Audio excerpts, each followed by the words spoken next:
بسم اللہ الرحمن الرحیم۔ حضرات محترم، میں بیت اللہ کی فضیلت بیان کر رہا ہوں۔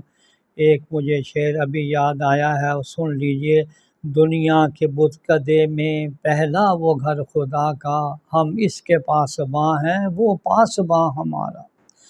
آج کعبہ کے بارے میں ایک روایت حضرت عطا رحمۃ اللہ علیہ فرماتے ہیں کہ بیت اللہ کو دیکھنا بھی عبادت ہے، اور بیت اللہ کو دیکھنے والا ایسا ہے جیسے رات کو جاگنے والا، دن میں روزہ رکھنے والا، اور اللہ کے راستے میں جہاد کرنے والا، اور اللہ کی طرف رجوع کرنے والا ہو۔ اور ایک حضرت عطا سے منقول ہے کہ ایک مرتبہ بیت اللہ کو دیکھنا 1 سال کی نفل عبادت کے برابر ہے۔ حضرت طاؤس رحمۃ اللہ علیہ کہتے ہیں بیت اللہ کا دیکھنا افضل ہے اس شخص کی عبادت سے جو روزے دار ہو، شب بیدار ہو، اور مجاہد فی سبیل اللہ۔ آپ اندازہ لگائیں کہ بیت اللہ کو دیکھنا کتنی بڑی نعمت ہے۔ یہ حجاج ہیں، عمرہ کرنے والے ہیں، کتنی بڑی نعمتیں اللہ ان کو عطا فرماتے ہیں۔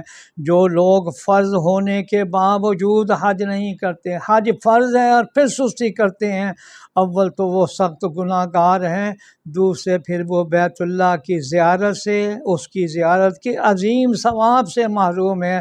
کیا انہیں اس اجر و ثواب سے محروم رہنا گوارا ہے؟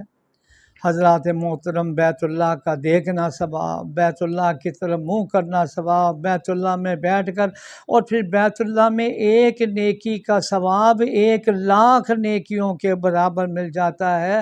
120 رحمتیں روزانہ آپ ابھی سن آئے ہیں کہ بیت اللہ پر نازل ہوتی ہیں۔